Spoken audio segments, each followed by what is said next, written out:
tudo bem? Eu sou Kelly Oriana e hoje nós veremos o controle de emoções.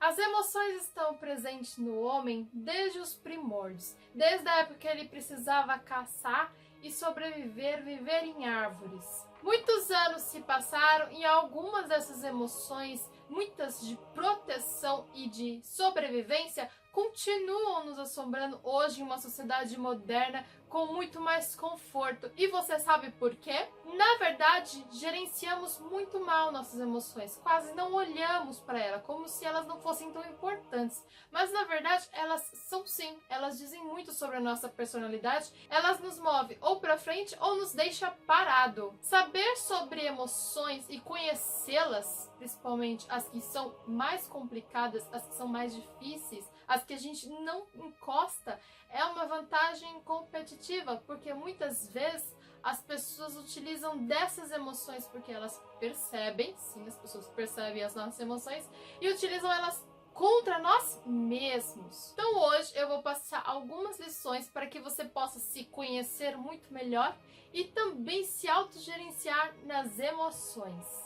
Então vamos lá, a primeira tarefa é a análise de emoções. Essa é bem simples, é o que devemos fazer todos os dias. Você vai fazer no período da manhã, da tarde e da noite. Então você vai analisar quais são as emoções que estão florando no período da manhã, da tarde e da noite. Escreva realmente no papel. E eu vou deixar aqui embaixo na descrição do vídeo algumas das emoções mais presentes na nossa vida. E a segunda etapa dessa atividade é descobrir as causas do porquê você está sentindo tanto essas emoções durante esse dia. Essa segunda atividade ela está relacionada ao piloto automático. Quem nunca se viu andando na rua sem perceber por onde está passando? Eu mesma, no ano passado, percebi que um dia fui trabalhar no piloto automático, nem reparei por onde passei, simplesmente passei. Eu acho que eu nem reparei as pessoas que estavam do meu lado. Se eu tivesse sido assaltada, eu não ia reparar provavelmente.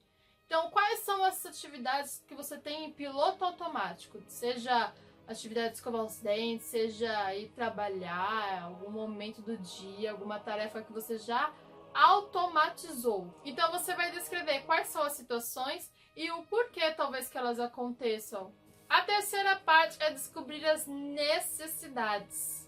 Necessidades básicas, necessidades fisiológicas, assim podemos chamar também. Existem bilhões de necessidades que movem o ser humano. Desde necessidade de reconhecimento, necessidade de valorização, de segurança, de amor, de afeto, enfim, são muitas as necessidades. Também vou deixar aqui embaixo na descrição do vídeo quais são as necessidades que você mais encontra. E aí você vai fazer uma tarefa bem simples de descobrir quais as 5 necessidades que te movem.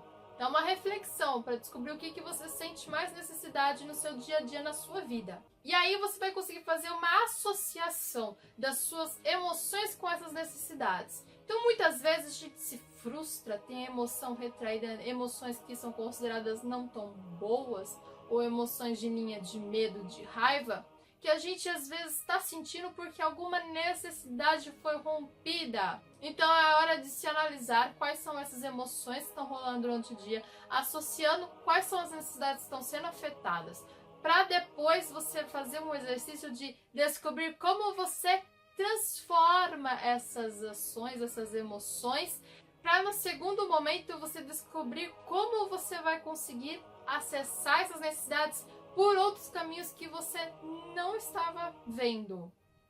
Então, se por exemplo, você tem uma necessidade de segurança, e às vezes essa necessidade de segurança começa lá em casa, lá na família, e muitas vezes as famílias não são perfeitas, e a gente não tem essa segurança. Como a gente vai canalizar essa segurança em outro lugar que não seja a família? Esse é o desafio que a gente encontra todos os dias, e são vários na nossa sociedade, que às vezes a gente não conhece, que é importante a gente conhecer. Quarta atividade são as importâncias. O que é importante para você? Você vai descobrir quais são as principais, não tem um número mínimo nem máximo, mas descubra quais são as importâncias principais na sua vida e como você vai cuidar dessas importâncias. Então, para você, às vezes, é importante dançar todos os dias. Como é que você vai administrar para que você consiga dançar todos os dias?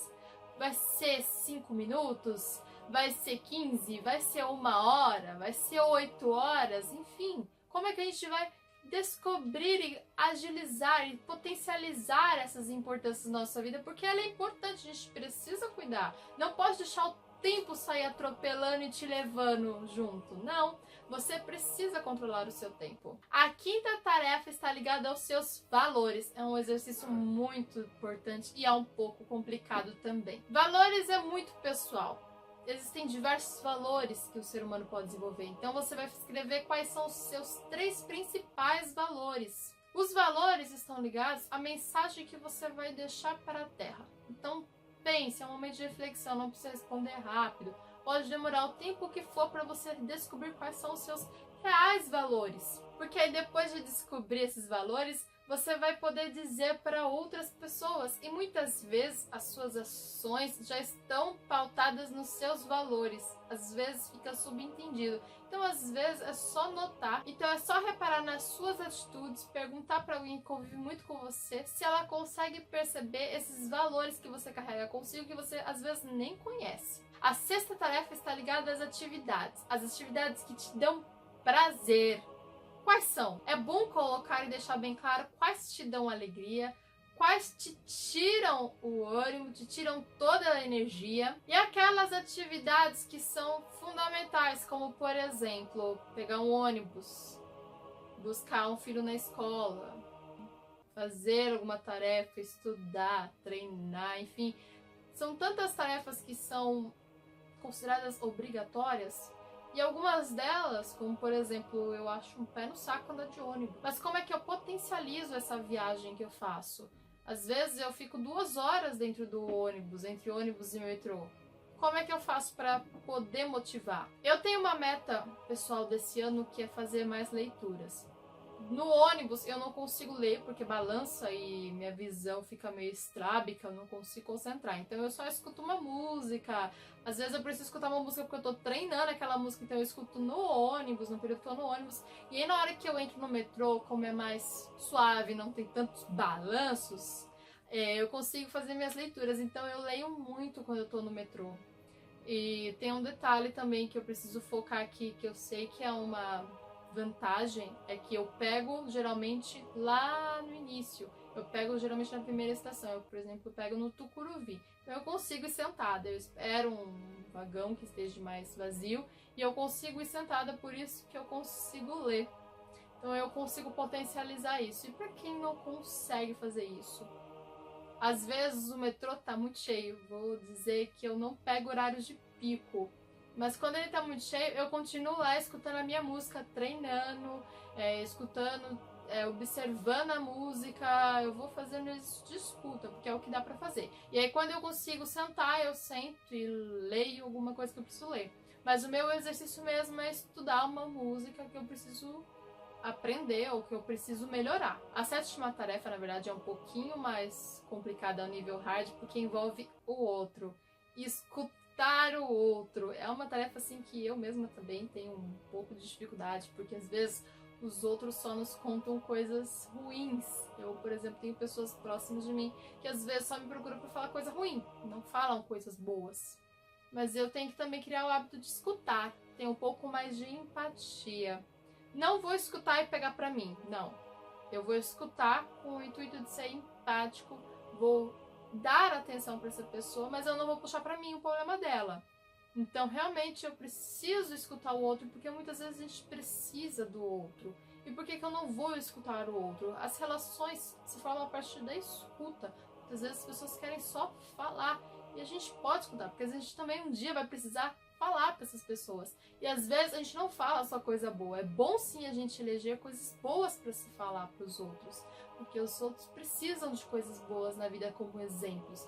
Mas vai ter dia que a gente não vai ter coisas boas. E aí, a pessoa não vai escutar a gente? Quem que vai escutar a gente? E por fim, a 8ª tarefa é a gentileza. Gentileza gera gentileza. Tem essa frase muito famosinha. Você vai escolher uma gentileza que você considera boa para falar para as pessoas que estão próximas a você.